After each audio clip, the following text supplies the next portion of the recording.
Hello students, welcome back to your channel. Last class में हम लोग स्टार्ट किए थे चैप्टर नंबर 2 केमिस्ट्री का, that is acid bases and salts, जिसमें हम लोग ने इंडिकेटर्स और एसिड्स के बारे में अच्छे से समझा था। आज की क्लास में हम लोग पढ़ने जा रहे हैं केमिकल प्रॉपर्टीज ऑफ एसिड्स के बारे में। तो फर्स्ट थिंग ये है कि जब भी हमारा एक एसिड मेटल्स के साथ रिएक्ट करता है तो फर्स्ट थिंग वो सॉल्ट बनाता है और उसके अलावा हाइड्रोजन गैस रिलीज करता है। सिंपल है। मेटल जब भी एक एसिड या एसिड जब भी एक मेटल के साथ रिएक्ट करेगा तो वो दो प्रोडक्ट्स बनाएगा, that is salt and hydrogen. यहाँ पे एग्जांपल लेते हैं, जब हमारा जिंक जो है हाइड्रोक्लोरिक एसिड के साथ रिएक्ट करता है तो जिंक क्लोराइड बनाता है, दैट इज ZnCl2। ये एक सॉल्ट है और इसके अलावा हाइड्रोजन गैस रिलीज करता है। तो आपको कुछ नहीं करना है, आपको हाइड्रोक्लोरिक एसिड से हाइड्रोजन गैस को अलग कर देना है और हमें Zn को डिस्प्लेस कर देना है, यानी H को डिस्प्लेस करके Zn को उसके प्लेस पे रख देना है और आपका एक बैलेंस केमिकल इक्वेशन रेडी है। अगर हम दूसरे एग्जाम्पल की बात करें तो यहाँ पे आप देखिए मेरे पास है सोडियम और सल्फ्यूरिक एसिड। सोडियम हमारा एक मेटल है और सल्फ्यूरिक एसिड हमारा एक एसिड है। अब हमें पता है मेटल और जब एसिड रिएक्ट करते हैं तो वो एक सॉल्ट बनाते हैं। तो यहाँ पे सोडियम और सल्फर मिलेंगे जो कि सोडियम सल्फेट बनाएंगे, ये एक सॉल्ट है। और हाइड्रोजन गैस जो सल्फ्यूरिक एसिड से थी वो अलग हो जाएगी और वो रिलीज हो जाएगी। कभी कभी क्वेश्चन में पूछता है कि बताइए कैसे हम ये प्रूव कर सकते हैं कि हाइड्रोजन गैस जो है वो रिलीज हुई है, तो what is the test for hydrogen gas. तो अगर आप सच में टेस्ट करना चाहते हैं तो आप इसको क्या कर सकते हैं, by bringing a candle, lighted candle near it, if the gas Burns with a pop sound. ठीक है। अगर आप जब भी ये केमिकल रिएक्शन करेंगे तो आप देखेंगे कि इसमें से एक पॉप साउंड निकलेगी। जो पॉप साउंड है ये आप सिंपल भाषा में कहिए कि आपके एनसीईआरटी बुक में एक डायग्राम दिया है जिसमें एक एक्सपेरिमेंट है जिसमें शो कर रहा है कैसे हाइड्रोजन गैस रिलीज होती है।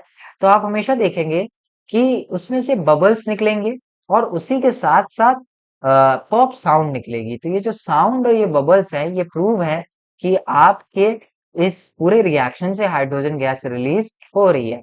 जो दूसरा है वो ये है कि जब एसिड रिएक्ट करता है मेटल के कार्बोनेट के साथ, तो हमेशा याद रखिए जो चीजें हमने पहले पढ़ी है सेम है।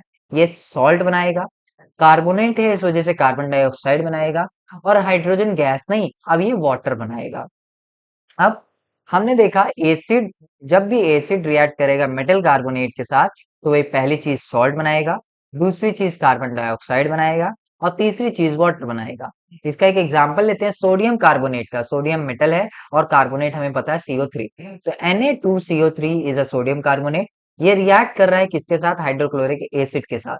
जब ये रिएक्ट करेगा तो पहला सॉल्ट बनेगा, हमेशा याद रखिए NaCl। ठीक है।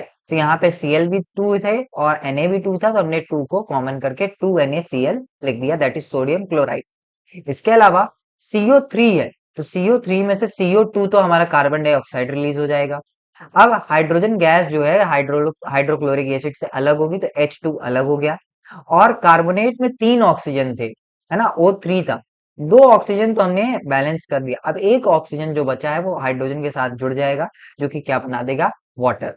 तो हमेशा याद रखिए जब भी हमारा एक मेटल कार्बोनेट रिएक्ट करेगा एक एसिड के साथ तो पहली चीज तो वो सॉल्ट बनाएगा, दूसरी चीज वो कार्बन डाइऑक्साइड बनाएगा और तीसरी चीज वो वाटर बनाएगा। इसको एक और एग्जांपल समझते हैं, जब कैल्शियम कार्बोनेट यानी एक मेटल कार्बोनेट रिएक्ट कर रहा है सल्फ्यूरिक एसिड के साथ तो वो पहले तो सॉल्ट बनाएगा, that is CaSO4 calcium sulphate.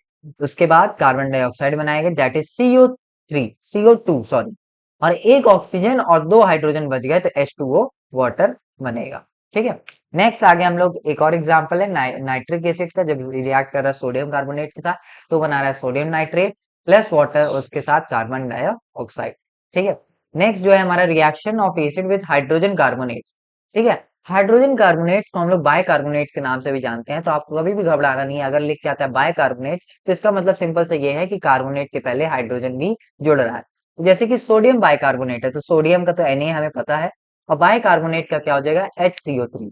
H यानी बाय और कार्बोनेट का मतलब CO3।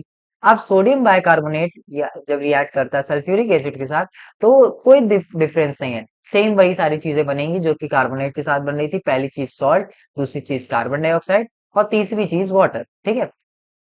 अब सोडियम बाइकार्बोनेट सल्फ्यूरिक एसिड के साथ रिएक्ट करेगा तो पहले तो सॉल्ट बनाएगा जो कि होगा हमारा सोडियम सल्फेट Na NaSO4। दूसरी चीज होगी carbon dioxide that is CO2, और तीसरी चीज होगी वाटर यानी H2O। अब यहाँ पे आप देख रहे हैं जितने भी रिएक्शन है उनमें से कार्बन डाइऑक्साइड रिलीज हो रहा है।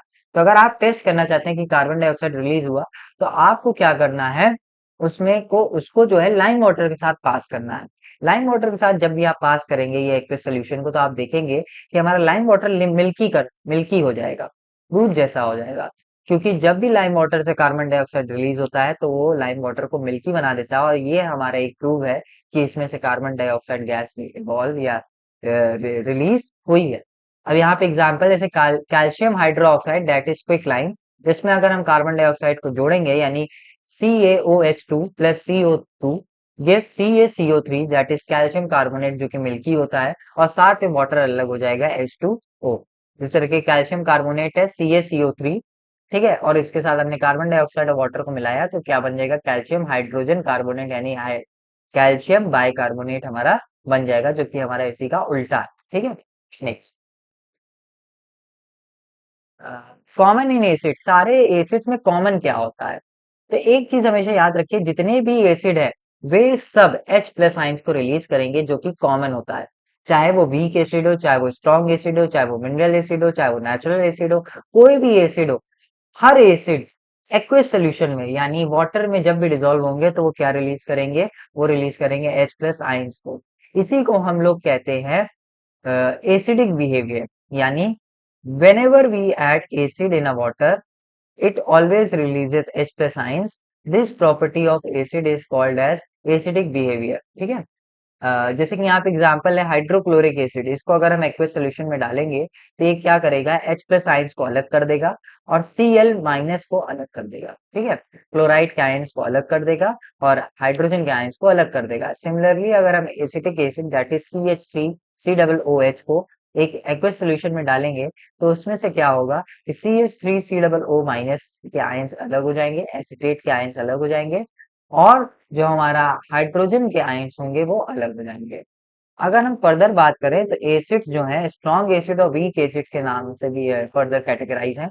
स्ट्रॉन्ग एसिड वो होते हैं जो लार्ज अमाउंट में H प्लस आयंस को रिलीज करते हैं। वीक एसिड वो होते हैं जो लेस अमाउंट में H प्लस आयंस को रिलीज करते हैं। स्ट्रॉन्ग एसिड्स ऐसे होते हैं जो कंप्लीटली आयोनाइज्ड होते हैं। वीक एसिड्स वो होते हैं जो पार्शियली आयोनाइज्ड होते हैं, यानी ऐसे एसिड जो पूरी तरीके से आयोनाइज्ड हो और साथ में बहुत ज्यादा मात्रा में H प्लस आयंस को रिलीज करें, उन्हें हम लोग स्ट्रॉन्ग एसिड्स के नाम से जानते हैं, जैसे कि हाइड्रोक्लोरिक एसिड, सल्फ्यूरिक एसिड और नाइट्रिक एसिड। इसके अलावा वीक एसिड्स की बात करें तो ऐसे एसिड्स जो पार्शली यानी आधे अधूरे आयोनाइज्ड होते हैं। इसके अलावा ये कम मात्रा में, यानी अगर हम स्ट्रॉन्ग एसिड से कंपेयर करें तो ये H प्लस आयंस को तो रिलीज करते हैं पर उतनी मात्रा में नहीं जितने स्ट्रॉन्ग एसिड, कम मात्रा में रिलीज करते हैं, इस वजह से इन्हें वीक एसिड्स के नाम से जानते हैं, जैसे कि एसिटिक एसिड हो गया, कार्बोनिक एसिड हो गया, एक्सेट्रा।